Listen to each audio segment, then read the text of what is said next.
वंदे पुरुषोत्तमम। परम श्रद्धा सतीश चंद्र गोस्वामीदा, उनको गोसाईदा के नाम से जाने जाते हैं। वो अद्वैत प्रभु अद्वैत के 13वां पीढ़ी के संतान और उनके लगभग 10,000 शिष्य, 10,000 से भी अधिक। लेकिन परम दयाल से पराजय होकर उनके प्रेम जाल में और उस परम दयाल के अंदर उन्होंने गौरंग महाप्रभु को देखा।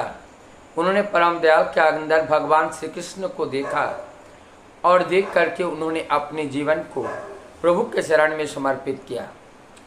अब गोसाईदा एक दिन कुछ लोगों के साथ बातचीत कर रहे हैं और बातचीत का जो केंद्र बिंदु था, कह रहे थे मैंने अपने जीवन में कई बार इस तरह का अनुभूति हमें लाभ हुआ है कि जब जब हम श्रद्धा के साथ प्रभु को भोग निवेदन किए हैं, स्वयं प्रभु वहाँ उपस्थित होकर के उस भोग को उन्होंने ग्रहण करके हम सबको प्रसाद दिए हैं।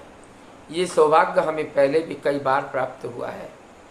तो वहाँ के जो लोग हैं वो गोसाईदा कालागाछी में रहते थे और वहाँ लगभग वो आश्रम से 10 माइल की दूरी पर, और तब वहाँ पे कुछ भक्त लोगों ने कहा कि हम लोग भी आपकी ये जो लीला है, ये लीला की एक पुनरावृत्ति यहाँ पर हो जाए ताकि हम सब का परम सौभाग्य ऐसे लीला को दर्शन करने का हो। तब जब ऐसे बात और ऐसे प्रस्ताव जब गोसाईदा के सामने रखा गया तो गोसाईदा थोड़ी देर तो कुछ नहीं कहे, लेकिन उसके बाद कहने लगे, हाँ ये संभव है, ये हो सकता है। तुम लोग अगर जोरदार कीर्तन करो और उस कीर्तन में मुझे एकदम पागल कर दो और तब जा कर के मैं प्रभु का भोग निवेदन करूँगा और तब निश्चित रूप से मुझे विश्वास है प्रभु आएंगे। ठीक जैसा कहना वैसा करना, सभी भक्त लोगों के साथ मिल कर के तुमुल कीर्तन हुआ।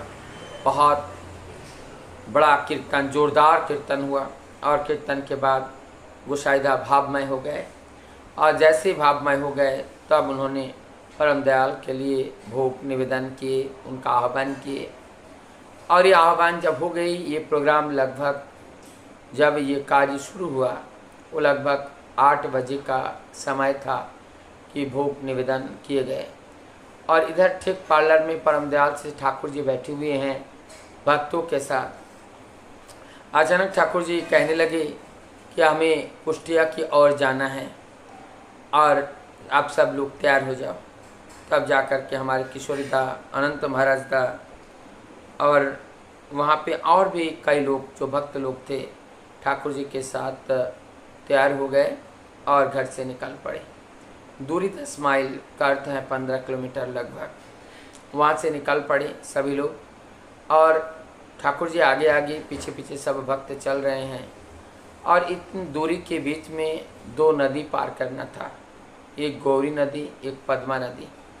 रात के 8 पार हो चुका था और इस समय नदी में वो नाविक मिलना बहुत कठिन था वहाँ पर। लेकिन विडंबना ये है कि जैसे ही एक नदी के पास पहुँचते हैं तो नाविक कहते हैं कि आज मेरा ये अंतिम खिवैया था, अंतिम नाव था, अंतिम बारी था आज का। लेकिन इतने रात तक आज तक कभी भी नाव इस नदी पर नहीं चला। तो देखिए क्या विडंबना है। परमपिता की लीला वो स्वयं रचते हैं, स्वयं रचना करते हैं और वो लीला स्वयं ही करते हैं। इसलिए उनकी लीला को समझने के लिए उनकी दया से ही उनकी लीला समझा जाता है, नहीं तो ये लीला समझना बड़ा कठिन है। फिर दूसरे नदी भी पार किया, वहाँ पे भी ऐसा ही हाल हुआ कि वो नाविक आज भी वहाँ लेट हो गए और मानो कि हम सब के लिए वो इंतज़ार कर रहे थे।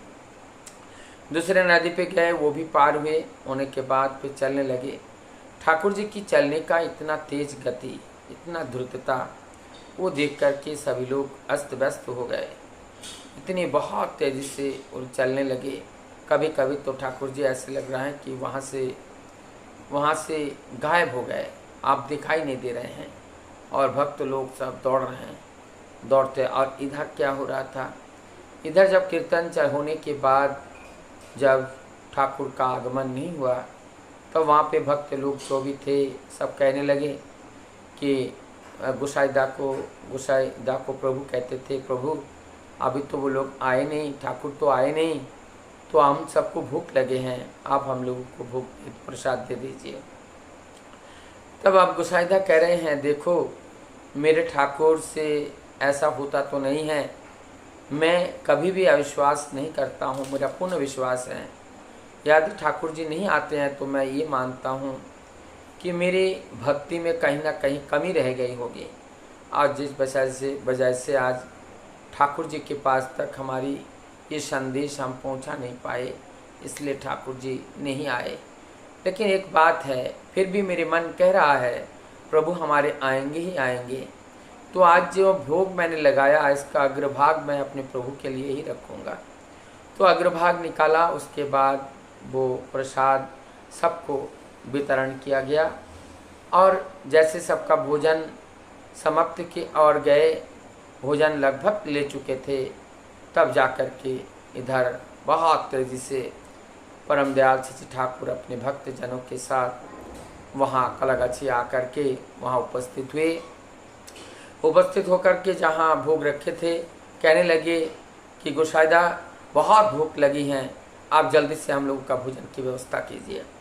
और तब जाकर के वहाँ भोग लगाया गया। परम दयाल ने भोग ग्रहण किए, साथ में किशोरीदानंद महाराज सभी ने भोग ग्रहण किए।